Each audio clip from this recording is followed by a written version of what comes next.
자, 인사합시다. 안녕하십니까? 네, 반갑습니다.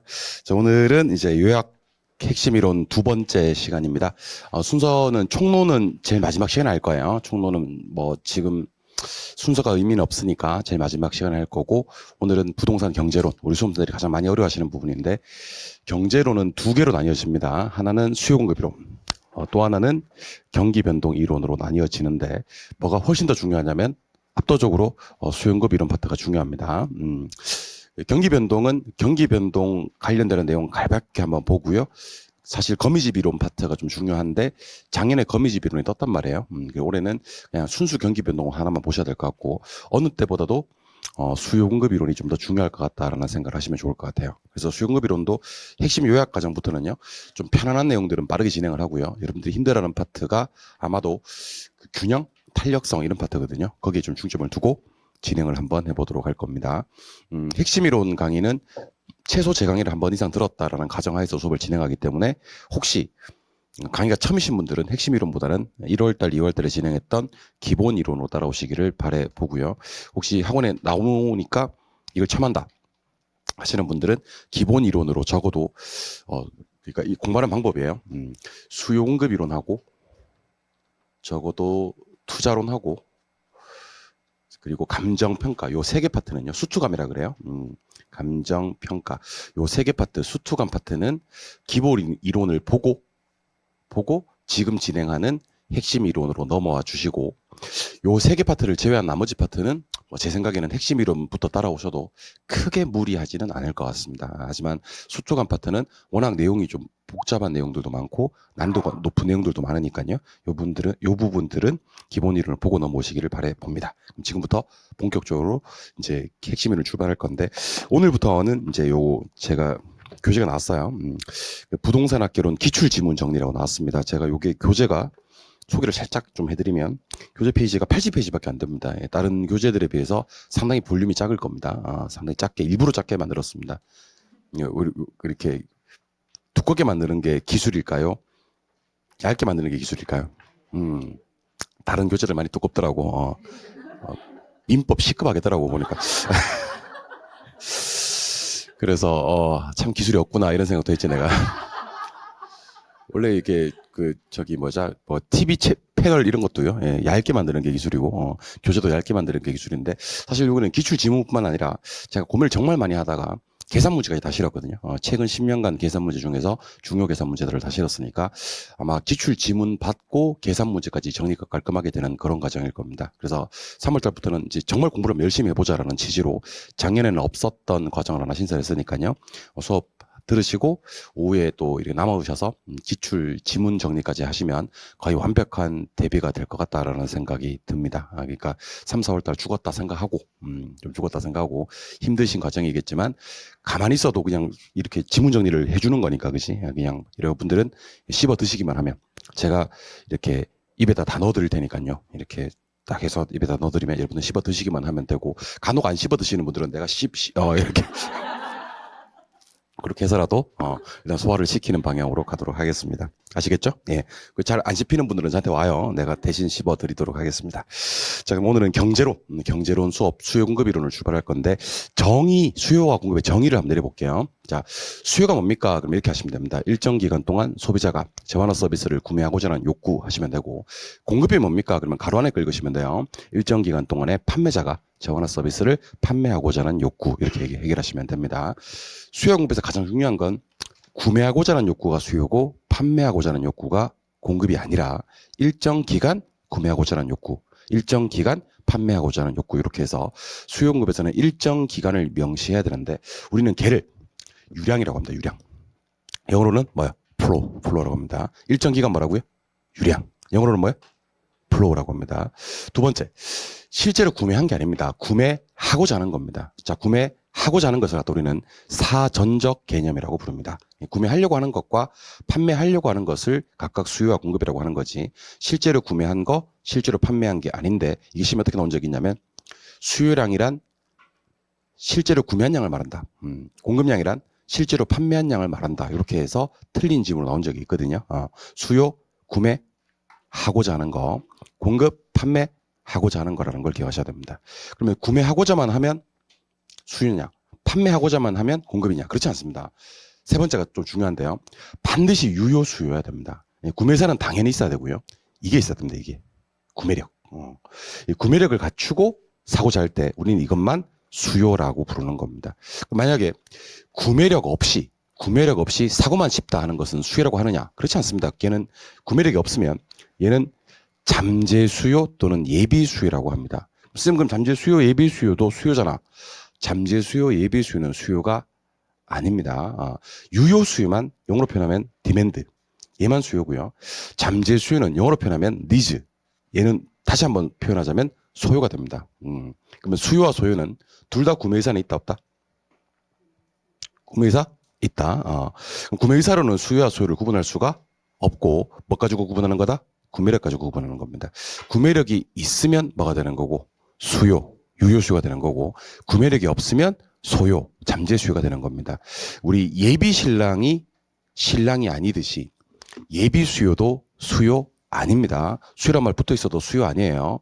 수요는 반드시 뭐까지를 갖춘 구매력까지를 갖춘 유효 수요만 수요고요. 혹시 시험 지문에 수요는 반드시 유효 수요여야 된다라고 나와도 O. 반드시 유효 수요여야 됩니다. 아시겠어요? 구매력이 없는 잠재 수요는 수요란 말을 붙여놔도 수요다 아니다. 아니다. 굳이 해석하자면 뭐자? 소요다. 이때 수요와 소요를 구분하는 기준은 세 글자마다 구매력이다. 구매력을 꼭 갖춘 유효 수요여야 맞는다. 그러면 비교해야 될 것들을 좀 알려드릴게요. 수요와 공급은 일정 기간 명시해야 되는 유량의 개념인데 얘는 일정 시점, 그러니까 스톡 개념, 절약과 좀 구분하셔야 되고요. 사전적 개념에 대응되는 개념은 사후적 개념인데 얘는 별로 중요하지는 않습니다. 사후적 개념이 아니라 무슨 개념이다? 사전적 개념이다. 사후적 개념이 아니라 사전적 개념이다. 잠재 수요, 예비 수요, 즉 소요 아니라 뭐다? 유효 수요, 수요여야 된다는 것도 기억을 하시기 바랍니다. 이때 우리가 기억하셔야 될 것은, 자, 다시 한번 가볼까요? 수요도, 디맨드도, 소요도 둘 다 뭐는 있어요? 구매력은 있죠. 그러면 뭐 가지고 구분하는 거라고요? 구매력 가지고 구분하는 거예요. 구매력이 있으면 디맨드, 수요가 되는 거고 구매력이 없으면 소요, 니즈가 되는 겁니다. 그러면 여러분들은 뭐만 수요가 된다라고 기억하셔야 되냐면 유효 수요만 수요가 되는 거예요. 잠재 수요나 예비 수요는 수요다 아니다. 아니다. 얘는 굳이 표현하자면 뭐다? 소요다. 영어로 표현하면 유효 수요와 잠재 수요는 완전 다른 말이에요. 유효 수요만 디맨드고요. 잠재 수요는 니즈다. 한 번만 더 기억을 해주시면 좋을 것 같습니다. 첫 번째 테마, 유량과 저량을 좀 비교하셔야 됩니다. 이거는 이번 시험 나올 수도 있습니다. 유량과 저량. 자, 일단 내려올게요. 자, 일정 기간을 명시해야 될 것들을 유량이라고 부르고요. 일정 시점이 명시돼야 되는 것들을 저량이라고 부릅니다. 기간은 유량, 시점은 저량. 자, 그러면 임대료, 토지 임대료는 지대라고 하거든요. 요거는 부동산 사용 대가인데 뭐를 정해놔야 되냐면 기간 정해놔야 됩니다. 뭐 1년? 한 달? 이렇게 기간 정해놓고 그 대가로 받아놓는, 사용에 대한 대가로 받아놓는 돈을 임대료, 지대라고 하고 당연히 유량입니다. 여러분들 이거 다 한번 제가 읽어볼게요. 수익, 소득, 순영업소득, 급여. 이것도 다 한번 읽어볼게요. 소비, 지출. 이게 무슨 느낌이 있어야 되냐면 벌고 쓰고 이런 개념입니다. 벌고 쓰고. 벌고 쓰고 하는 것들은 무조건 앞에 뭐가 나와야 되면 기간이 나와야 됩니다. 여러분들 100만 원 버는 건 많이 벌어요? 적게 벌어요? 몰라요. 100만 원이 이게 월급인지 연봉인지 일당인지 시급인지 모르잖아요. 1000만 원 썼대요. 많이 썼어요? 적게 썼어요? 10년 동안 1000만 원 썼대요. 10년 동안. 뭐 많이 쓴 거 아니잖아. 기간이 나와야지 벌었다 썼다 하는 개념은 의미 전달이 명확하게 되는 겁니다. 그래서 벌고 쓰고 하는 것들 다 유량 개념이고요. 주택 거래량은 얼마 동안의 거래량인지 나와야 되니까 유량 개념이고, 국민 총생산, 우리 흔히 왜 GNP, GDP 하는 거 있지 않습니까? 그죠? 앞에 국민 붙는 것들은요, 다 유량입니다. 앞에 생략되어 있는 말 1년입니다. 1년. 우리나라 1인당 국민소득이 얼마인지 아십니까? 3만 한 3천 불 정도 되거든요. 일본하고 거의 비슷해요. 원래는 넘는다 그랬었는데, 작년 올해 일본 국민소득을 넘는다 그랬었는데, 넘지는 못했나 봐요. 아무튼 앞에 생략되어 있는 말은 1년입니다. 국민 땡땡으로 시작되는 것들은 전부 다 1년 동안 유량이고요. 그 다음에 요즘 아셔야 됩니다. 자, 알프레드 마샬이라는 경제학자는요, 부동산을 신규로 공급할 수 있는 기간. 신규라는 것은 새로 만든다는 뜻이니까 만든다는 뜻이지 생산하는 거. 요게 가능한 기간을 뭐라 불렀냐면 장기라고 불렀습니다. 장기. 그러면 앞으로는 장기가 뭐예요? 단기가 뭐예요? 라고 물으면 여러분들은 신규 가지고 얘기하는 겁니다. 신규로 공급할 수 있는, 신규로 부동산을 생산할 수 있는 충분한 기간은 뭐?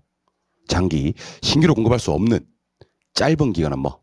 단기가 되는 겁니다. 그래서 지금 이 시간부터는 긴 거 장기, 짧은 거 단기 하지 마시고 신규란 말을 꼭 써야 됩니다. 신규로 공급할 수 있는 충분한 기간은 장기, 신규로 공급할 수 없을 만큼의 짧은 기간은 단기. 이렇게 신규 가지고 구분하는 거예요. 근데 공부를 하실 때는 유량을 공부하지 마시고 시점 개념인 저량으로 공부하시는 게 훨씬 더 좋습니다. 그래서 공부하시는 방법인데 뭐를 공부하셨다가 저량을 공부하셨다가 이거 말고는 다 뭐다? 유량이다. 이렇게 공부하시는 게 좋습니다. 실제로 우리 두 개 이렇게 비교하는 것들이 우리 시험에 정말 많이 나오거든요. 정말 많이 나올 때 둘 다를 기억하는 방법도 좋은 방법이지만 하나를 완벽하게 정리해 놓으시면 나머지 이렇게 처리하시는 것도 좋은 방법이 될 수가 있습니다. 이런 게 몇 개 있어요. 우리 공부하다 보면 우리 부동산학에서 화폐의 시간 가치를 고려해서 투자하는 방법, 고려하지 못하고 투자하는 방법 이런 거 있거든요. 그때는 화폐의 시간 가치를 고려하는 거 4개만 공부할 거예요. 수년가법, 내부승률법, 수익성지수법에 현가회수 기간법하고 나머지는 시간가치 고려 못해 이렇게 공부하는 거지. 시간가치 고려 못하는 것까지 공부하시면 절대 나는 겁니다. 하나만 더 예를 들까요? 현재 우리나라에서 시행되고 있는 정책, 현재 우리나라에서 시행되고 있는 정책을 공부하다가는 거짓고를 모면합니다. 시행되고 있지 않은 정책이 5개 있어요. 공개택, 초토라고 해서 공환지세, 개발권 양도제, 택지 소유 상한제, 토지 초과 이득세, 종합토지세 5가지는 시행되고 있지 않고 나머지는 전부 다 시행되고 있는 거다 이렇게 공부하기로 했거든. 마찬가지입니다. 유량과 저량도 2개를 같이 공부하는 것은 바람직하지 못하고 그 눈도장만 찍어두시고 저량 위주로 공부하시는 겁니다. 저량. 자, 아까 신규로 공급을 하려고 그러면 기간이 필요하니까 유량이라고 했지만 시점에서 공급이 가능한 주택이 있거든요. 그런 주택을 우리는 재고주택이라고 합니다. 재고주택. 시점에서는 특정 시점을 딱 찍었어. 이 시점에서 공급할 수 있는 주택이 있느냐? 있습니다. 이미 만들어져 있는 주택. 이미 만들어져 있는 주택은 한 놈을 이사 내보내는 순간 뭐가 되죠? 공실이 되죠. 그럼 도배장품만 딱 해버리면 공급이 돼야 안 돼요? 되죠. 만들어서 하는 공급이 아니기 때문에 시점에서 하는 공급은 재고 공급을 얘기하는 겁니다. 2번째. 자산, 자본, 부채. 자, 내 돈을 뭐라 그래요? 자본, 남의 돈을. 부채, 합쳐서 자산이라고 합니다. 이걸 뭐 재산 그러기도 해요. 재산. 그럼 지금부터 제가 자산이 뭔지 재산이 뭔지 알려드리겠습니다. 자, 일정 기간 번 거는 제가 뭐라 그랬죠? 유량. 일정 기간 쓴 거는 뭐라 그랬죠? 유량. 벌어서 쓸 거 쓰고 특정 시점에 축적돼 있는 걸 갖다 우리는 자산, 뭐 재산 이렇게 얘기를 하는 겁니다. 그럼 이건 당연히 뭐겠어요? 저량이 되겠지. 자산 저량입니다. 그럼 자산을 구성하고 있는 내 돈 자본과 남의 돈 부채도 당연히 뭐 저량. 아까 임대료는 뭐라 그랬죠? 유량. 그러면 일정 시점에서 부동산과 화폐가 교환된 걸 뭐라고 하냐면 가치, 가격, 지가라고 부르거든요. 이런 것들은 저량이 되는 겁니다. 다시 일정 기간 사용 대가인 임대료나 지대는 무슨 개념? 유량. 일정 시점에서 부동산과 화폐가 교환된 가치, 가격, 지가는 무슨 개념? 저량. 이렇게 또 계속 갑시다. 주택 보급률. 자, 우리나라 주택 보급률 몇 프로입니까? 그럼 우리나라 주택 보급률은요, 100%가 진작에 넘었어요. 주택 보급률은 진작에 넘었는데 서울은 100%가 안 돼 아직. 그러니까 전국 통계를 내면 100% 넘는데, 자, 그러면 주택 보급률하고 같이 공부하시면 좋은 게 뭔지 아세요? 바로 인구입니다. 뭐라고요? 인구. 이건 2개를 같이 보시면 좋은데 인구부터 먼저 해드릴게요. 지금도 누군가는 돌아가셔야 지금도 새 생명은 계속 태어나고요. 그러면 인구처럼 돌아가시고 태어나고 돌아가시고 태어나고 이 끊임없이 변하는 것들은요, 뭘 찍어줘야 되냐면 시점을 딱 찍어줘야 돼요.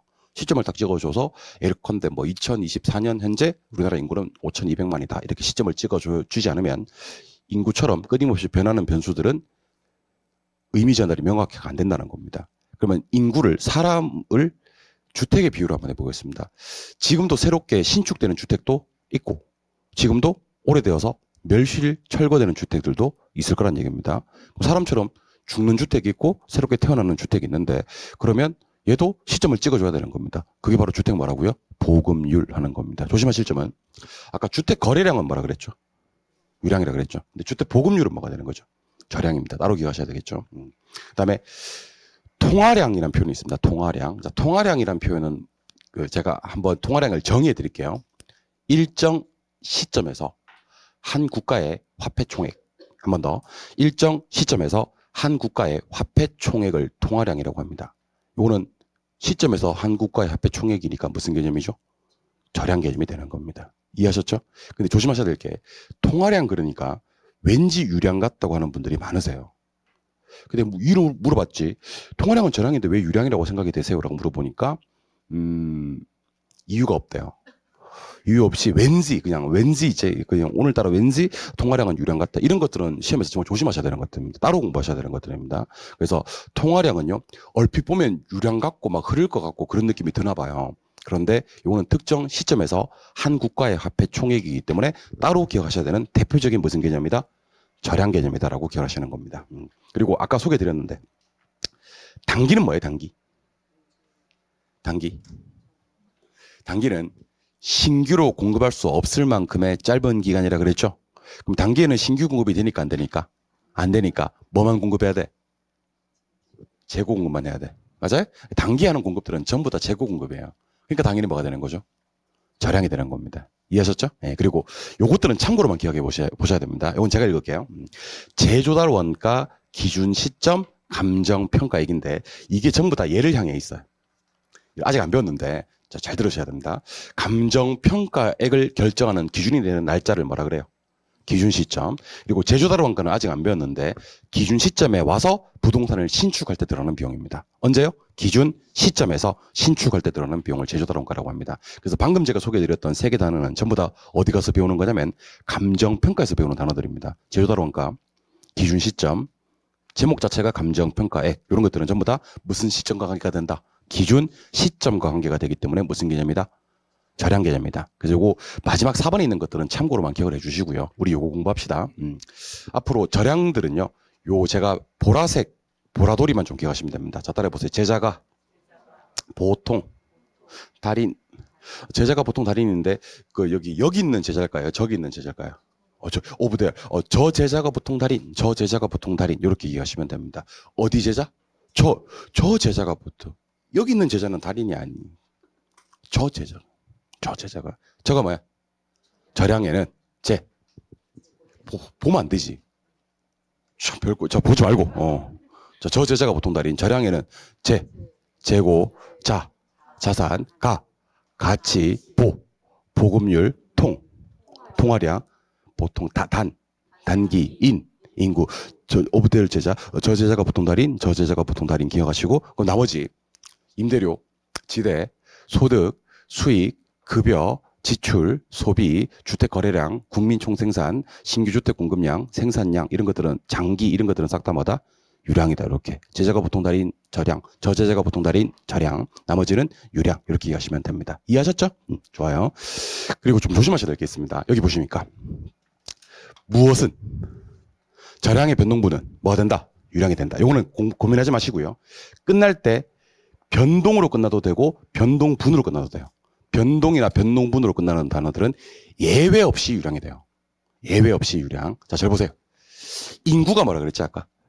절량. 인구 변동은 유량. 재고는 절량. 재고 변동분은 유량. 가치는 가치 변동분은. 그래서 우리 여기다 크게 하나 써놓지 뭐. 자, 끝날 때 물결 표시하고 끝날 때 뭐나 뭐로 끝나는 놈들은 변동이나 변동분으로 끝나는 놈들은 예외 없이 뭘로 간다? 유량으로 간다. 이렇게 이해하시면 좋습니다. 요것들은 앞에 무엇이 있는지 관계가 없어요. 끝날 때 변동분으로 끝나는 놈들은 예외 없이 유량으로 간다는 것도 다시 한번 기억하시면 좋을 것 같습니다. 이해하셨죠, 아까? 예. 그래서 아까 우리가 절량이라고 했던 것들 뒤에 변동이나 변동분을 붙여버리면 싹 다 뭐로 바뀐다? 유량으로 바뀐다. 이번엔 이거. 자, 유량 공급하고 유량 수요가 있고요. 절량 공급하고 절량 수요가 있습니다. 제가 형광펜 처리해놨으니까 여러분들은 눈도장만 찍어 두시면 됩니다. 자, 유량 수요는 일정 기간에 뭐 하는 거고, 보유하려고 하는 거고, 절량 수요는 일정 시점에서 보유하려고 하는 겁니다. 별로 안 중요합니다. 근데 이게 중요합니다. 유량 공급과 절량 공급은요, 기간, 시점만 바뀌는 게 아니라 단어가 완벽하게 달라져요. 자, 유량 공급은 일정 기간에 뭐 되는 게 맞지만, 공급되는 게 맞지만 절량 공급은 일정 시점에 공급되는 거 그러면 절단하는 겁니다. 오케이? 일정 시점에 뭐 되는 거? 존재하는 거.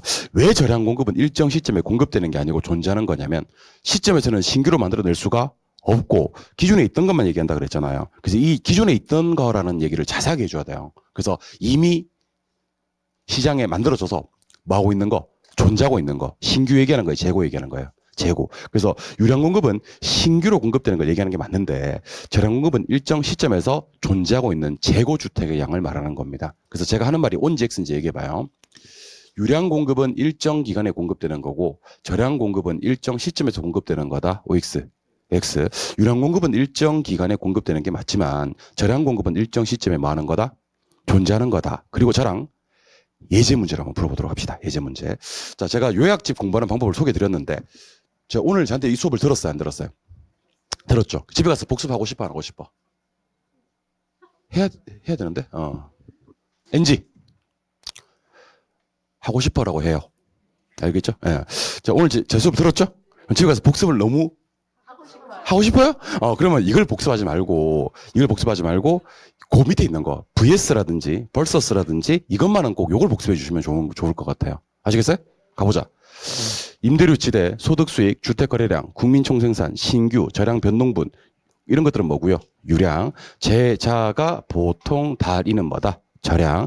유량 공급은 일정 기간에 뭐 되는 게 맞지만 공급되는 게 맞지만 저량 공급은 일정 시점에 뭐 하는 거다? 존재하는 거다. 이런 것들을 비교해 달라는 얘기입니다. 그리고 이것만은 꼭 갑시다. 수요 공급 대답하시죠. 일정 기간 명시해야 되는 거니까 무슨 개념? 읽으라고. 읽으라고. 자, 수요 공급의 개념입니다. 갑갑해. 일정 기간 명시해야 되니까 뭐요? 유량. 구매하려고 하는 거니까. 사전적 개념. 구매 의사와 구매력까지를 갖춘 반드시 유효 수요 또는 유효 공급이어야 됩니다. 아시겠죠? 계속합니다. 수요 디맨드는 반드시 구매력을 수반한 무슨 수요여야 된다? 유효 수요. 반드시 유효 수요 그래도 괜찮습니다. 예. 유량 공부하기로 했어? 저량 공부하기로 했어? 저량. 어떻게 공부하기로 했어?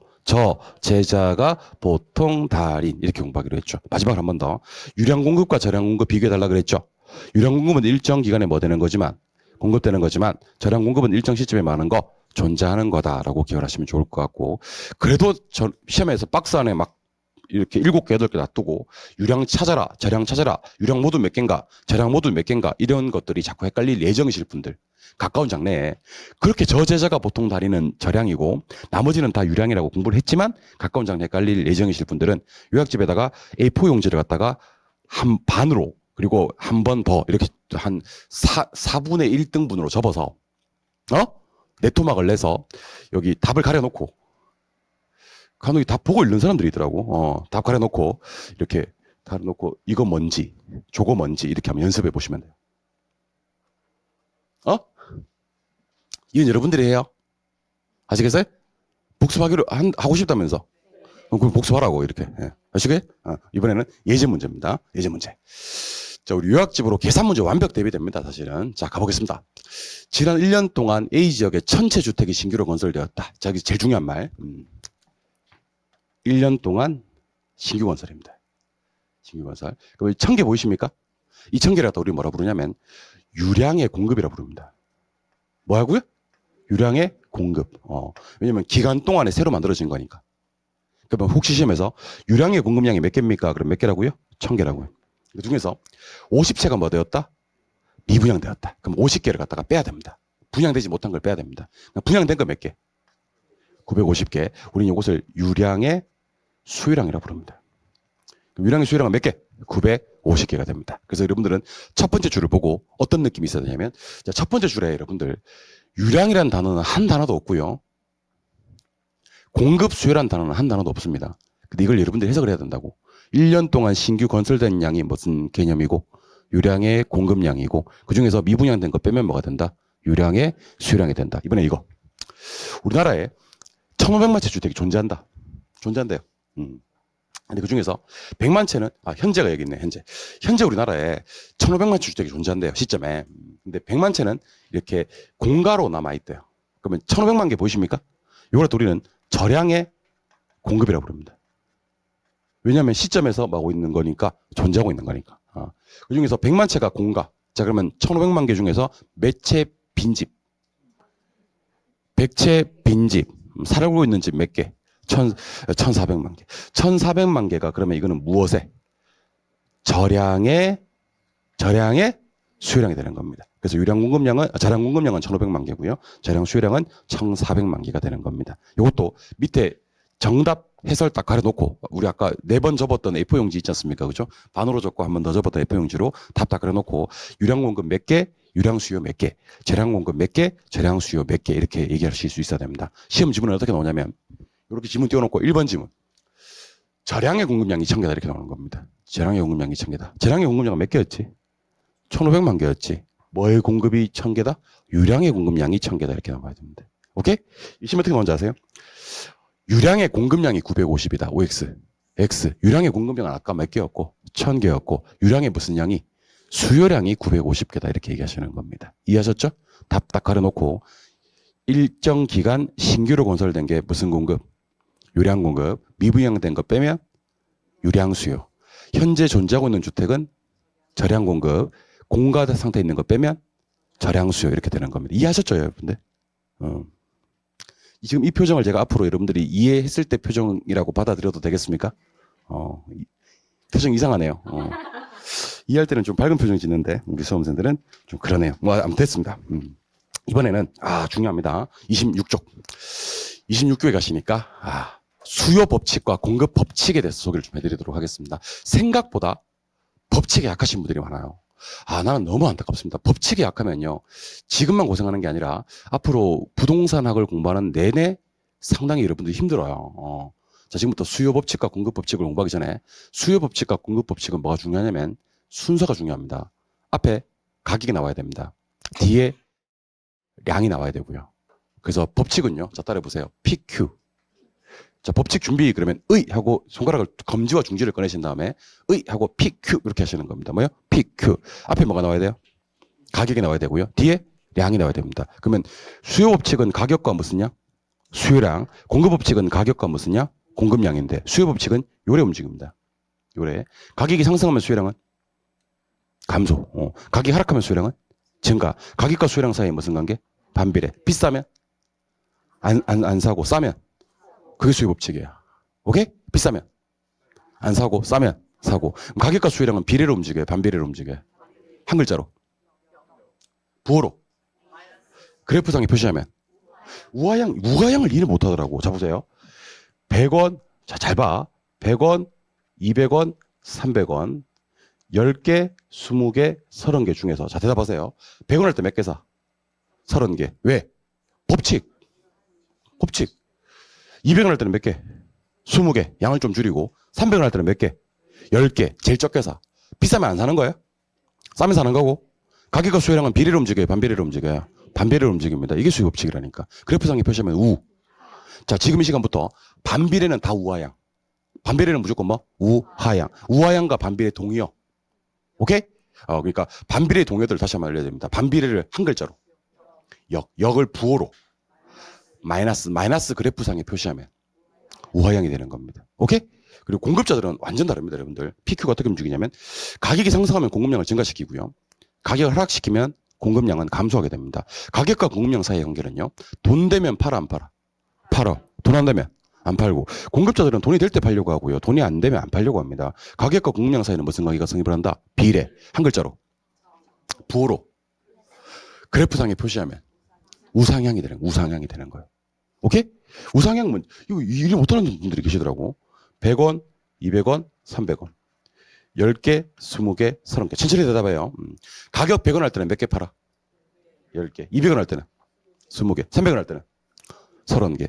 가격이 상승하면 공급량은 증가됩니까? 가격이 하락하면 공급량은 감소되고요. 가격과 공급량 사이 비례 관계를 무슨 법칙? 공급 법칙.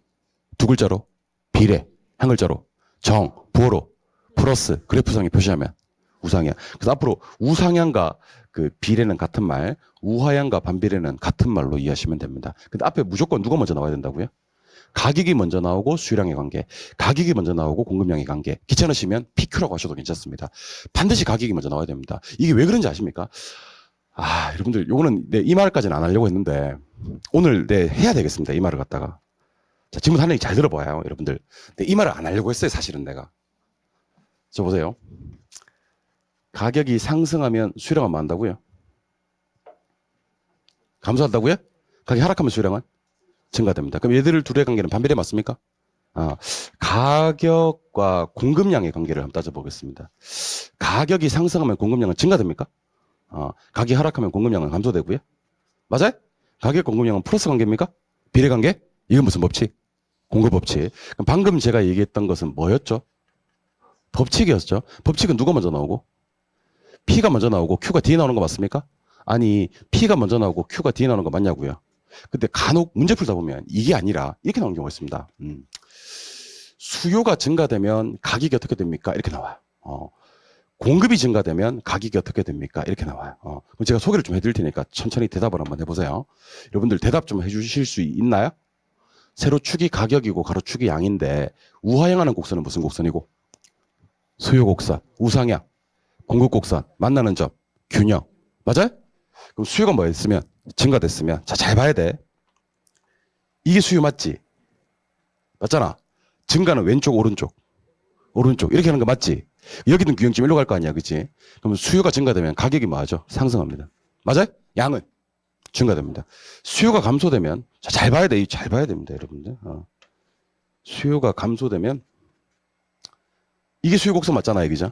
감소되면 이 수요 곡선이 오른쪽 갑니까? 왼쪽 갑니까? 왼쪽 가죠. 그럼 일로 갈 거 아니야. 그지? 가격은 뭐 한다? 하락을 합니다. 이번에는 공급도 한번 보여드릴게요. 공급이 증가되거나 공급이 감소되었을 때 여러분들 PQ 안 하시면 진짜 PQ 안 하시면 어마어마한 일이 발생을 해서 그래요. 내가 걱정돼서 내가. 자, 보세요. 다 죽었어. 내가 다 보세요. 세로축 가격, 가로축 양, 우하양, 수요 곡선, 우상향, 공급 곡선, 만나는 점, 균형. 근데 공급이 뭐 했다? 증가. 그러면 자, 대답하세요. 이게 공급 곡선 맞습니까?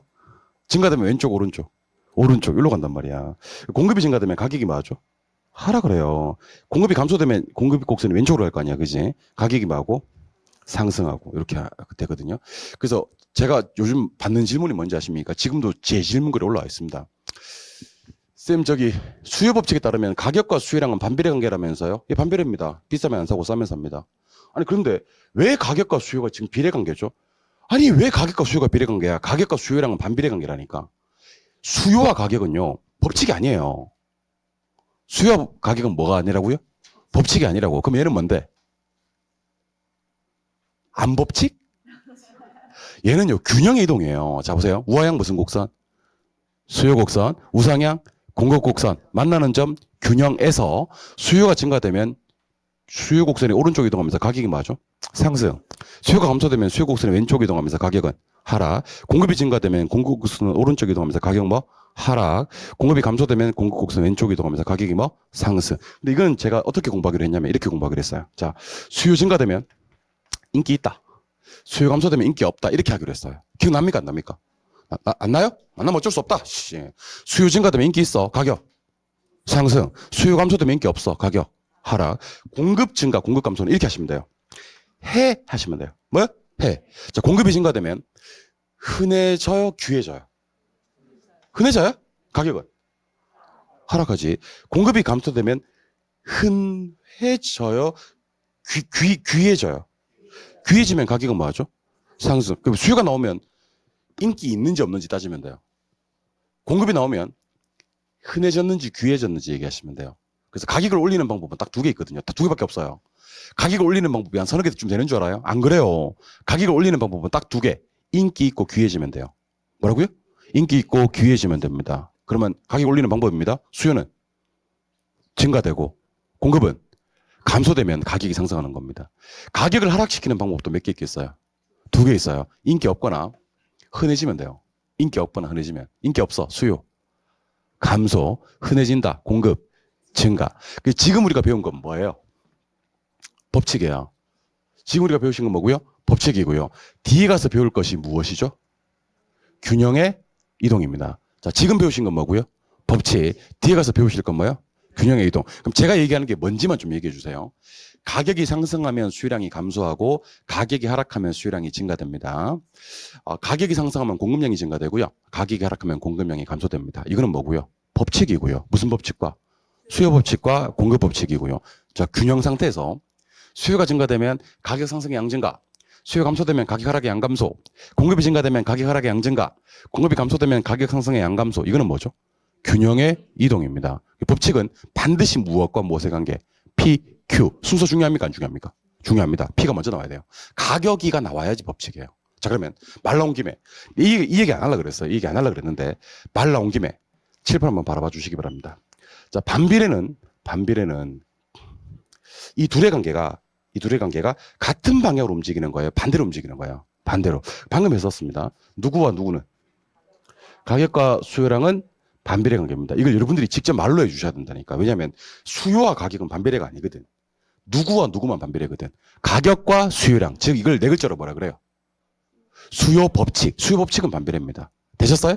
이번에는 튀넷 아세요? 튀넷? 모른다. 튀넷은 위치지대설을 주장하신 분입니다. 맞아요? 위치지대설에서 위치를 결정하는 가장 중요한 항목은 세 글자. 뭐다? 튀넷 하면 튀해배.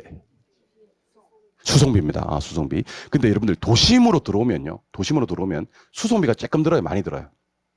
조금 들죠? 지대가 커져요. 외곽으로 나갈수록 수송비가 어떻게 돼요? 많이 들어요. 지대가 떨어집니다. 이걸 그래프상에 옮기면 어떻게 되는지 아세요? 지대와 수송비 관계 반비례입니다. 반비례는 그래프상에 옮기면 우하향입니다. 우하향. 여러분 혹시 레일리 아세요? 레일리? 모르시는구나. 괜찮아요, 여러분들. 레일리는 소매 인력 법칙인데 이 인력의 크기는 무엇의 크기는? 인력의 크기는 도시 크기에는 뭐하고? 비례하고 거리의 제곱에는 뭐 할까요? 반비례합니다. 이 거리 제곱이 반비례합니다. 인력과 거리의 제곱은 무슨 관계? 반비례. 크기는 맞지만 비례하지만 여러분 혹시 가치라는 거 아세요? 가치? 영어로는 뭐라 그래 이걸? value. 가격은 뭐라 그래요? price. 그럼 가치가 비싼 부동산은 가격도 비싸다. 맞는 말 틀린 말? 맞는 말이에요. 근데 가치 앞에다가 제가 요런 짓을 할 거예요. 화폐. 무슨 가치? 화폐 가치. 화폐 가치와 가격은 어떤 관계인지 알려드릴게요. 여러분들 혹시 인플레이션이라는 말 들어본 적 있나요? 인플레이션이라는 것은 물건의 가격이 뭐하고 오르고 화폐 가치가 떨어지는 겁니다. 디플레이션은 반대입니다. 물건 가격이 뭐하고 떨어지고 화폐 가치가 올라가는 겁니다. 우리가 저 뒤에 가시면 수익 가액 구하는 공식을 공부합니다. 수익 가액 구하는 공식은 뭐를요? 순영업소득을. 혹시 이걸 뭐로 나누는지 아십니까? 그렇지. 환원위로 나누면 돼요. 무슨 이유요? 환원이요. 순영업소득을 환원위로 나눈 값이 수익 가액입니다. 그럼 질문. 순영업소득이 비싼 부동산은 가격이 비쌀 거다, 쌀 거다? 비쌀 거다. 근데 환원율이 비싼 부동산, 올라가는 부동산은 가격이 말 거다, 쌀 거다. 분수와 분모는 뭐니까? 반비례니까. 그래서 가액을 그냥 가격이라고 하거든요. 부동산의 가격과 환원율의 관계는 무슨 관계다? 반비례 관계다. 그 시험이 이렇게 나온다니까. 환원율이 상승하면 가격은 상승한다. OX. X. 환원율이 상승하면 가격은 떨어져요. 오케이? 그럼 이번에는 말 나온 김에 내 이 말 안 하려고 그랬어요. 내가 오늘. 말 나온 김에 하는 겁니다. 비례관계. 그 비례도 여러분들 딱 5종 세트가 있거든요. 5종 세트. 가격이 먼저 나와야 돼. 공급량은 무슨 관계다? 비례 관계다. 돈 되면 팔아 안 팔아? 팔아. 돈 안 되면 안 팔고 가격과 공급량 사이 관계는 무슨 관계? 비례 관계. 기억하셔야 됩니다. 이해하셨습니까? 그리고 정말 중요한 비례가 있는데 혹시 기억납니까? 이거 정말 유명한 비례인데 얘가 커지면 얘가 커진다. 정말 중요한 비례가 있는데 영어로 알려드릴게요. 영어로 알려드리면 한국말로 해석을 해주는 거예요. 자, 따라 한번 해보세요. 하이 리스크, 하이 리턴. 투자의 첫 번째 원칙입니다. 하이 리스크에는 하이 리턴, 로우 리스크에는 로우 리턴. 이게 투자의 첫 번째 원칙입니다. 누구랑 누구의 관계는? 영어 약한 것 같은데 보니까. 자, 리스크를 영어로 영어 뭔지 몰라. 자, 위험과 수익의 관계. 이런 위험과 수익의 관계는 대표적인 상세의 관계, 비례 관계가 성립을 합니다. 이거 그래프 옮기면 어떻게 되는지 아세요? 수위 이렇게 하거든요. 뭐라고요? 수위. 이거 어떻게 공부하냐면 이렇게 공부합니다. 얘가 얘를 지배한다 그래요. 얘가 얘를 지배한다 그러고요. 그럼 지배하는 게 누구랑 누구냐면 얘하고 얘예요. 얘를 뭐라 부르냐면 효율적 포트폴리오 이렇게 얘기를 합니다. 효율적 포트폴리오 집합시킨 게 이게 뭔지 아세요? 이게 효율적 전선, 효율적 프론티어 이렇게 얘기를 합니다. 효율적 프론티어는 어떤 모양? 우상향. 우상향과 똑같은 말. 비례. 깝깝하다. 우상향과 똑같은 말, 비례. 그래서 누구랑 수익과 위험은 비례관계입니다. 요만큼의 수익을 얻기 위해서는 요만큼의 위험한 감소도 되지만 얻고자 하는 수익이 커지면 부담해야 될 위험도 뭐한다? 커진다. 위험과 수익이 비례관계라는 게 효율적 프론티어가 우상향하는 것으로 표시가 됩니다. 이거 어떻게 나온 적이 있냐면 감정평가사 시험에 효율적 프론티어는 우하향한다고 나온 적이 있습니다. 효율적 프론티어는 뭔데? 상향인데 위험과 수익은 무슨 관계인데? 비례인데 비례를 세 글자로 뭐라 불러야 되는데 우상향인데 우하향이라고 넣으면 완벽하게 틀린 겁니다. 근데 공부를 좀 적게 하신 분들은 뭐라 하는지 아십니까? 효율적 프론티어 모양은 우상향인데 우하향으로 바꾸면 공부를 좀 적게 하신 분들은 치사돼요, 문제가. 아, 우상향을 우하향으로 바꿨어? 치사해. 그렇게 얘기를 합니다, 여러분들. 여러분들, 문제가 치사한 거예요. 내 머리가 치사한 거예요. 이거죠, 여러분들. 우상향과 우하향은요, 완전 반대말이에요, 여러분들. 그건 치사한 게 아닙니다. 마땅히 시험에 낼 만한 것들입니다. 그게 치사하면요, 우리 시험은 다 있다, 없다를 바꿔서 내고, 증가 감소를 바꿔서 내고, 상승, 하락을 바꿔서 내고, 다 이 바닥, 그런 바닥인데, 이 바닥에 들어오셔가지고 치사다 그러면 안 되는 겁니다. 그렇게 치면 중개사법은 어쩌란 말이야. 그렇잖아요, 그죠? 그러니까 이 바닥 원래 다 치사해요. 효율적 프론티어 우상향. 레일리의 소멸력 법칙 아십니까? 인력의 크기는 도시 크기에는 뭐하고요? 비례하고요. 거래 제곱에 반비례합니다. 밸류가 뭐죠? 가치. 프라이스가 뭐죠? 가격. 이 두 개 비례 관계입니다. 그리고 아까 가격하고 순영업소득. 아까 순영업소득. 수익 가격 구하는 공식은요? 뭐를 뭐로 나눈 값인데? 순영업소득을 환원위로 나눈 값인데 순영업소득이 높은 부동산은 가격도 뭐 할 거다? 비쌀 거다. 이렇게 생각하시면 좋을 것 같습니다. 대신에 여러분들 이건 제가 나올 때마다 해드릴 테니까 그 노트에다 새기지 마시고 내 가슴에 한번 새겨 보셨으면 좋겠습니다. 오케이? 방금 제가 소개해드렸던 비례 5종과 반비례 5종은 노트에 새기지 마시고 여러분들 가슴에 한번 새겨 보시면 좋겠습니다. not your note, but your heart. 그렇습니다. 예, 나데이버 비구문이죠. 자, 출발하겠습니다. 가격과 수요량은 무슨 관계? 반비례. 지대와 수송비는 반비례. 인력과 거래 제곱은 반비례. 화폐 가치와 가격은 반비례. 가격과 환원율은 반비례. 가격과 공급량 비례. 위험과 수익. 위험과 수익을 나타낸 그래프가 무슨 모양이라고요? 우상향. 그것을 뭐라 부른다고요? 효율적 프론티어. 레일리의 소멸력 법칙에서 인력과 뭐는요? 도시의 크기는 비례. 화폐를 떼겠습니다. 그냥 가치와 가격은 무슨 관계? 비례. 가격과 순영업소득은 비례. 그래서 여러분들 느낌에 제가 방금 소개해드렸던 반비례 5종과 비례 5종 중에서 한두 개는 시험에 나오겠다 안 나오겠다? 반드시 나옵니다. 이 바닥 반드시 나오는 거 가지고 하는 겁니다, 여러분들. 이게 머릿속에 정리가 안 돼 있어서 그래요. 당연히 어떻게 나올 거냐면 하나만 잡아볼게. 하나만 아무거나 잡을 거야. 아무거나 잡을 거야. 위험이 커지면 요구 수익률은 낮아진다 이렇게 나오는 거예요. 위험이 커지면 요구 수익률은 낮아진다. OX. 위험이 커지면 위험 할증률이 커지기 때문에 요구 수익은 커지는 겁니다. 오케이? 환원율이 상승하면 부동산의 가격이 상승한다 이렇게 나오는 거예요. OX. X. 환원율이 상승하면 가격은 하락하는 겁니다. 수송비가 많이 들면 지대도 올라간다 이렇게 나오는 거예요. OX. 수송비가 올라가면 지대는 만다 떨어진다 이렇게 나오는 겁니다. 반비례 5종과 비례 5종을 어디에? My heart. 이렇게 가슴에 한번 새겨주시면 좋을 것 같습니다. 좋습니다. 이번에는 이거 한번 해보죠. 우하향하는 곡선 무슨 곡선? 수요 곡선. 우상향하는 곡선. 공급 곡선. 만나는 점. 균형. 균형에서는 누구랑 누가 결정이 된다? 균형, 가격과 균형, 양이 결정이 됩니다. 자, 요거 공부 좀 합시다. 가격이 위로 가는 거. 상승이라 그래요. 가격이 아래로 가는 거. 하락. 자, 가격은 어디로 움직이고? 세로축으로 움직이고. 자, 여기 보세요. 가격은 어디로, 어디 가셨어? 손가락. 그렇지.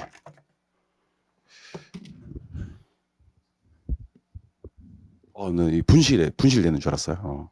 이거 제가 샀는데, 이거 제가 산 거예요. 아트박스에 가면 있어요. 아트박스에 가면 있습니다. 이게 뭐예요? 가격 상승해야지. 요거. 그럼 가격은 증가 감소라고 얘기하지 않네요. 가격은 상승 하락이라고 얘기를 하는 겁니다. 200 하던 가격이 300 되면 가격 상승, 200 하던 가격이 100 되면 가격 하락. 오케이? 양은요. 오른쪽으로 가면, 왼쪽 가면. 양은요. 절대로 상승 하락이라고 하지 않아요. 양은 뭐예요? 증가 감소. 그래서 요거는 가격 상승, 가격 하락이고요. 요거는 양 증가, 양 감소입니다. 오케이? 그럼 잘 보고 대답하세요.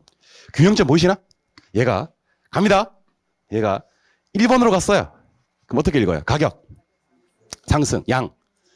2번으로 갔어요. 가격, 불변입니다. 조심하셔야 됩니다. 가격은 위아래 가지 않았잖아요. 가격은 뭐? 불변, 양만, 증가. 3번, 가격, 하락. 하지만 양은 증가. 4번 갑니다. 가격, 하락, 양, 불변. 5번, 가격, 하락, 양, 감소. 6번, 가격, 좋습니다. 가격, 불변, 양, 감소. 7번, 가격, 상승해. 양은 감소. 가격은 상승했지만 양은 감소. 마지막 8번. 가격 상승해. 양은 불변이 되는 겁니다. 아시겠습니까? 그래서 가까운 장래에 저는 여러분들이 이런 짓을 하셨으면 좋겠습니다. 가운데다 점을 하나 찍어놓고 이렇게. 이게 균형이야. 이게 뭐라고 이게? 균형. 그래서 1, 2, 3, 4, 5, 6, 7, 8번으로 균형 이동했을 때 이걸 어떻게 읽는지를 여러분들이 연습하셨으면 좋겠습니다. 그래서 가까운 장래에 이런 걸 자유자재로 하실 수 있었으면 좋겠어요. 훅 지나가니까 잘 봐요. 상승 증가, 불변 증가, 하락 증가, 하락 불변, 하락 감소, 불변 감소, 상승 감소, 상승 불변 이렇게 할 수 있는 사람이 되었으면 좋겠습니다. 한번 해볼까요? 나중에 나중에 이렇게 딱 찍어가면서 상승 증가, 불변 증가, 하락 증가, 하락 불변, 하락 감소, 불변 감소, 상승 감소, 상승 불변 이렇게 할 수 있는 사람이 되었으면 좋겠습니다. 답은 제가 다 적어놨으니까요. 여러분들은 상승 증가, 불변 증가, 하락 증가, 하락 불변, 하락 감소, 불변 감소, 상승 감소, 상승 불변 이렇게 8개를 뺑 돌아가면서 얘기하실 수 있었으면 좋겠습니다. 이것을 균형의 이동 읽는 방법이에요. 오케이? 위로 가면 가격 상승, 아래로 가면 가격 하락, 오른쪽 가면 양 증가, 왼쪽 가면 양 감소 이렇게 얘기를 하실 수 있어야 됩니다. 그래서 가격은 300에서 400이 되는 걸 가격 상승했다 이렇게 부르고요. 양은 300이 400개 되는 걸 양이 증가했다라고 부른다는 것을 반드시 기억하셨으면 좋겠습니다. 이해하셨습니까? 네. 이번에는 수요 법칙과 공급 법칙을 한번 비교해 볼까요? 가격과 수요량은 무슨 관계? 반비례, 한 글자. 보로. 근데 항상 앞에 뭐가 나와야 돼요? 가격, 뒤에 수요량이 나와야 되는 겁니다. 그러면 가격이 상승하면 수요량이 감소하고 가격이 하락하면 수요량이 증가된다는 건 혹시 까먹었을 때는 어떻게 하시냐면요. 비싸면 안 사. 싸면 사고. 그래프상 옮기면 하향이 되는 겁니다. 가격과 공급량의 관계는 PQ, 역시 PQ입니다. 가격과 이번에는 무슨 양? 공급량이죠. 한 글자로. 부호로, 플러스 두 글자로. 비례, 이렇게. 가격이 상승하면 공급량은 증가, 하락하면 감소, 돈 되면 팔고, 돈 안 되면 안 팔고, 그래프상 옮기면 우상이야. 여기까지는 제가 수업했던 내용이고, 집에 가서 복습하고 싶어 죽겠어. 그럼 이거 보면 돼요. 수요 법칙은, PQ가 반비례 역 마이너스 우하향이구나. 공급 법칙은, PQ가 비례정 플러스 우상향이구나. 이렇게 공부하시면 되는 겁니다. 수요 법칙이 성립하는 이유는 여러분들이 읽어보시면 되는데, 요거는 반드시 보셔야 됩니다. 기회비용. 기회비용은 어떤 것들을 선택하니까 뭐가 나오는데, 포기되는 거. 이거 포기되는 걸 기회비용이라고 합니다. 혹시 포기되는 게 여러 개 있으면 그 중에서 최선의 값어치. 뭐 된 것 중에 무슨 값어치? 포기된 것 중에 최선의 값어치를 기회비용이라고 합니다. 그럼 기회비용은 선택한 건가요? 포기한 건가요? 포기한 거. 일단 포기한 게 기회비용이에요. 포기한 게 여러 개 있으면 그 중에서 가치가 제일 높은 거. 오케이? 그럼 여러분들 우리 수석을 했으면요. 수석은 기회비용이 아니에요. 차석이 기회비용이 되는 겁니다. 내가 제일 선택한 거 제일 좋은 거는 기회비용이 아니고 이걸 선택함에 따라서 포기된 것 중에서 제일 좋은 것을 기회비용이라고 합니다. 그래서 기회비용을 뭐라 부르냐면요. 차선책이라고 불러요. 만약에 내가 그걸 선택하지 않았다면 포기된 것 중에 제일 좋은 걸 선택하겠지, 그지? 그걸 차선책이라고 불러요. 그 더 중요한 건 뭔지 압니까? 얘는 요구 수익률입니다. 무슨 수익률? 요구 수익률. 자, 대답 한번 해볼까요? 투자를 할 때는 기대 수익률과 요구 수익률을 비교해서 투자하는 거 맞습니까? 이때 누가 클 때 투자합니까? 기대 수익률이 클 때 투자합니까? 그럼 기대 보고 클 때 투자니까 항상 요구는 뭐 되는 거지? 포기되는 거지. 그래서 요구 수익률을 우리는 4글자로는 뭐라 부르냐면 기회비용이라 부르고요. 2글자로는요. 최소 수익률이라고 부릅니다. 무슨 수익률? 최소 수익률. 그리고 세상의 모든 수익률은요. 요구 수익률과 비교하게 돼 있어요. 세상의 모든 수익률은 뭐랑 비교한다? 요구 수익률. 요구 수익률은 최소 수익률의 개념이기 때문에 얘보다는 뭐 해야 되고 커야 되고 항상 요구가 포기되니까 이걸 4글자로 뭐라고 부른다? 기회비용. 이렇게 한다는 걸 기억해 주시기 바랍니다. 그럼 기회비용은 여러분들이 선택할 수 있는 거예요? 없는 거예요? 없는 거예요. 내가 어떤 걸 선택하고 포기되는 거니까. 이걸 선택하니까 이게 포기되네 라고 항상 머릿속에 계산만 하고 있는 인식만 하고 있는 비용이지 실제로 지불할 수 있는 비용은 아니에요. 왜냐면 뭐 된 거라서? 포기된 거라서. 그래서 얘는 계산된 비용이고 인식된 비용이지 실제로 지불할 수는 없는 비용이 되는 겁니다. 그래서 이것만은 꼭에 가셔서 공부하실 때는요. 법칙은 반드시 뭐가 먼저 나오고 P가 먼저 나오고 Q가 뒤 나와야 됩니다. 근데 방금 얘기했던 그 PQ가 반비례역 마이너스 우하향으로 움직이면 무슨 법칙이고? 수요 법칙이고 방금 얘기했던 그 PQ가 비례정 플러스 우상향으로 움직이면 무슨 법칙이다? 공급 법칙이다. 이 얘기를 해달라는 얘기입니다. 무슨 말 이해하셨죠? 예, 좋습니다. 이번에는 그 유명한 수요량의 변화와 수요의 변화에 대해서 살펴보는 시간 갖도록 하겠습니다. 여러분 지금부터 하는 얘기 잘 들으셔야 됩니다. 잘 들으셔야 돼. 아파트의 가격은 아파트의 수요량을 변화시킨다. OX. 5. 소득, 금리, 인구, 가격 예상, 대체재 가격처럼 아파트 가격 이외의 것들도 아파트 수요량을 변화시킨다. OX. 5. 조심하셔야 됩니다. 가격도 수요량을 변화시켜요. 가격 이외도 수요량을 변화시켜요. 오케이? 누구도 수요량을 변화시키고 가격도 수요량을 변화시키고 가격 이외도 수요량을 변화시키는데 가격이 수요량을 변화시키는 것을 수요량의 변화라 그래요. 다시. 가격이 수요량을 변화시키는 이 일련의 프로세스를 무엇의 변화? 수요량의 변화. 가격 이외가 수요량을 변화시키는 것은 무엇의 변화? 수요의 변화가 되는 겁니다. 오케이? 다시 질문. 수요량을 변화시키는 요인은 뭐죠? 해당자와의 가격이고요. 수요를 변화시키는 요인은 뭐죠? 해당자와의 가격 이외. 근데 수요량이 변할 때는 어떻게 움직인다? 곡선상에서. 수요가 움직일 때는 뭐가 움직인다? 곡선이 움직인다. 또는 곡선 자체가 움직인다 하시면 됩니다. 자, 그럼 보세요. 얘가 여기로 가고 얘가 여기로 가는 것은 무엇을 변화하죠? 수요량이 변합니다. 오케이? 근데 얘가 이렇게 가고 얘가 이렇게 가는 것은 무엇을 변하다? 수요의 변화가 되는 겁니다. 근데 여러분들 앞에서 배웠는데 대답해요. 이건 뭐예요? 증가. 이건 뭐예요? 감소. 항상 머릿속에 오른쪽 있으면 왼쪽 있으면 자, 그러면 1번하고 2번 다시 대답 잘해야 돼요. 1번하고 2번 중에 1번이 오른쪽이에요. 2번이 오른쪽이에요. 그럼 1번은 무엇의 증가? 수요량의 증가라고 해야지. 2번은 수요량의 감소. 이 힘이 나올 때 어떻게 나오는지 아십니까? 수요 곡선상에서 잘 들어. 하향 이동했다 그래요. 무슨 이동? 하향 이동. 이게 수요량 증가. 수요 곡선상에서 상향 이동했다 이렇게 나와요. 그럼 얘는 수요량 감소 이렇게 하시면 되는 겁니다. 이해했어요? 못한 것 같은데? 이번에는 곡선이 3번으로 움직이는 경우도 있고 4번으로 움직이는 경우도 있거든요. 맞아요? 곡선이 3번으로 움직이면 이것은 무엇에? 수요의 증가. 곡선이 4번으로 움직이면 수요 감소 이렇게 얘기하는 겁니다. 이해하셨습니까? 자, 그러면 요거는 혹시 잘 모르겠으면요. 연필을 꺼내봐. 연필을 우하향으로 만들어. 우하향으로 만들었어요?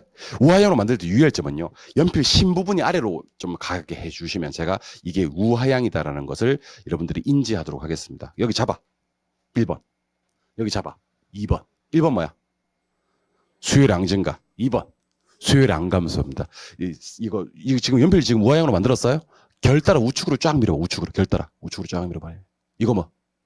수요 증가. 결 따라 좌측으로 쫙 밀어봐. 좌측으로. 수요 감소가 되는 겁니다. 오케이? 그럼 이거 시험에 나올 때 어떻게 나오는지 제가 알려드릴게. 자, 잘 봐요. 곡선상 하향 이동 뭐죠? 수요량 증가. 곡선상 상향 이동 수요량 감소. 곡선이 우측 이동 그러기도 하고요. 곡선이 우상향 이동이라고 하기도 합니다. 이 우측으로 하면서 점점 어떻게 됐으니까? 올라갔으니까. 별거 아니야. 우측으로 하면서 올라갔다 그 얘기야. 우상향 이동. 뭐야? 수요 증가. 수요 곡선이 좌하향으로 이동했다. 또는 좌측 이동했다. 이렇게 나오는 겁니다. 곡선이 좌하향으로 가면 이건 뭐야? 수요 감소. 한 개도 안 어렵다니까. 곡선상 하향 이동은 수요량 증가, 곡선상 상향 이동은 수요량 감소, 곡선이 우상향 이동은 수요 증가, 곡선이 좌하향 이동은 수요 감소 이렇게 하시면 됩니다. 아시겠죠? 근데 이거는 나중에 반드시 해결됩니다. 더 중요한 게 뭔지 압니까? 이것과 이것을 뭐라고 읽는지가 핵심입니다. 이거 뭐라고요?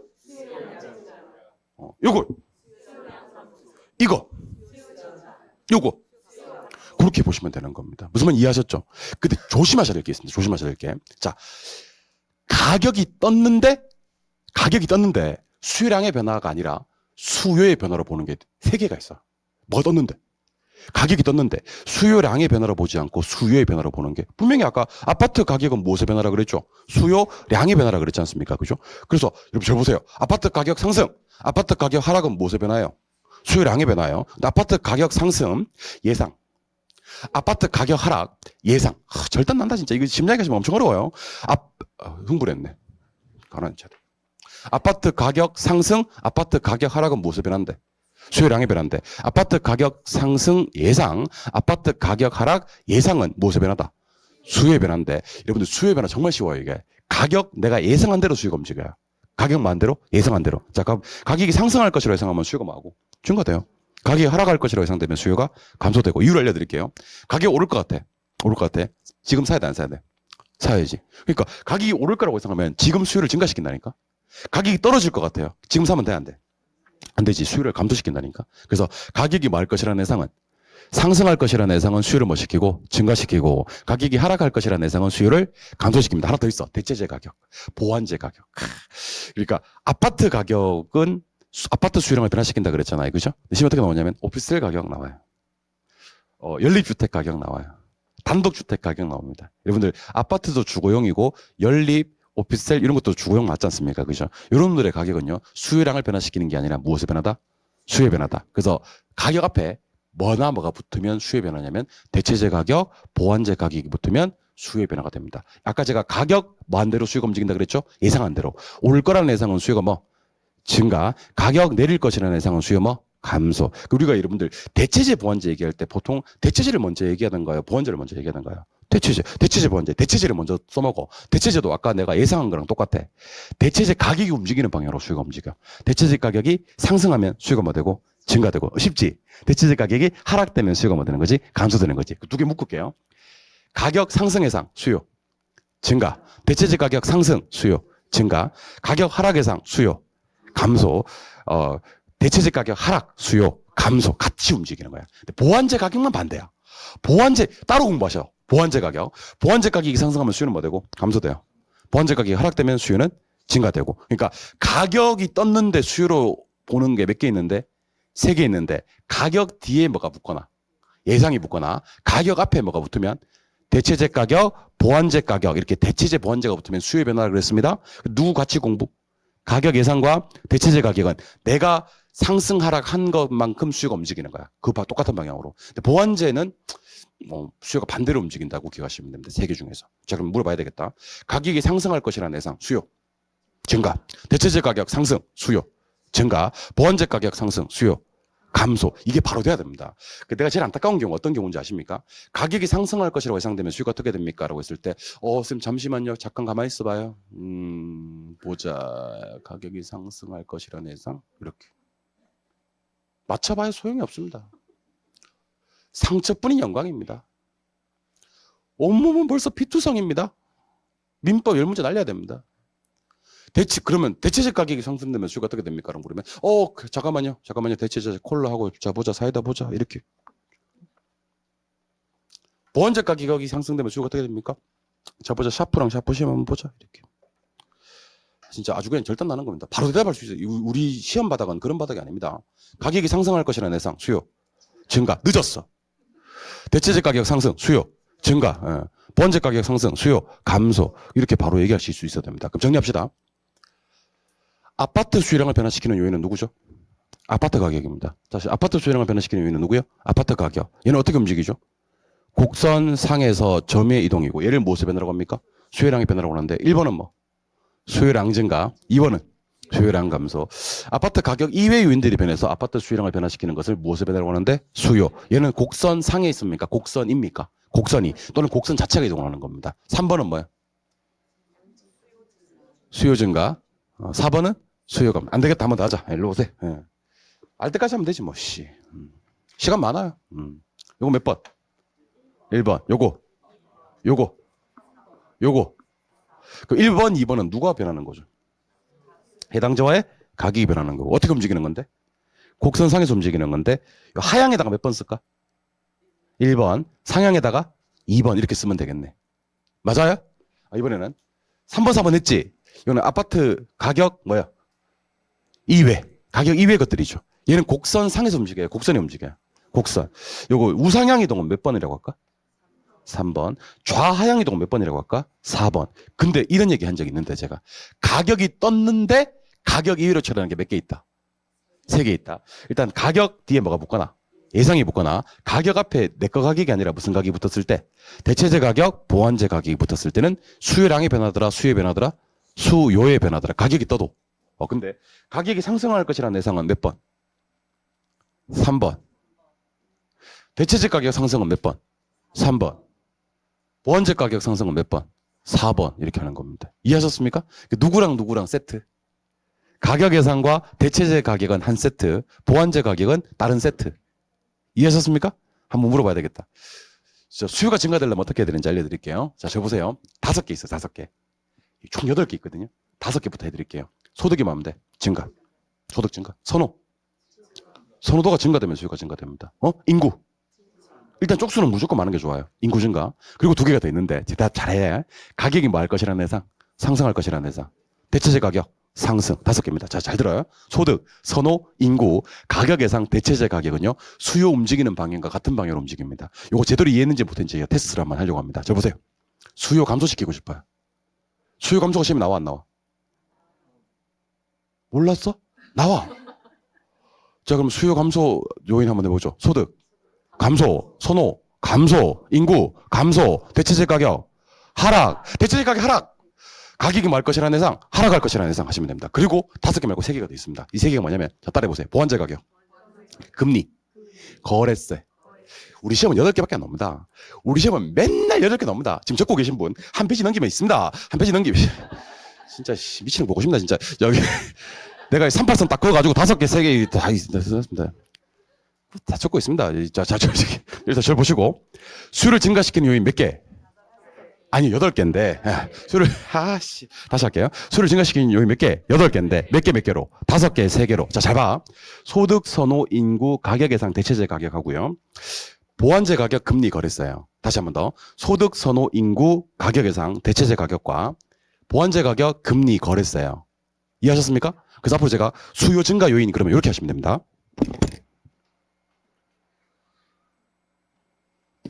수요 증가 요인.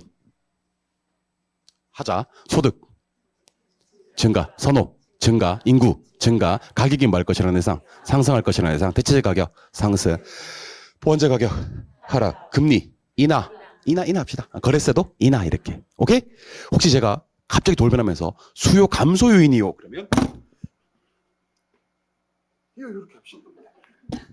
수요 감소 요인 어떻게? 요렇게 한번 해보자. 소득 감소, 선호 감소, 인구 감소, 가격이 뭐 할 것이라는 예상, 하락할 것이라는 예상, 대체재 가격 하락, 보완제 가격 상승, 금리 인상, 거래세 인상이 수요 감소 요인입니다. 수요 증가 요인 요래. 수요 감소 요인 요래. 수요 증가 요인. 잘했어. 고마워. 인지했어. 수요 감소 요인. 잘했어. 연습하세요 이거.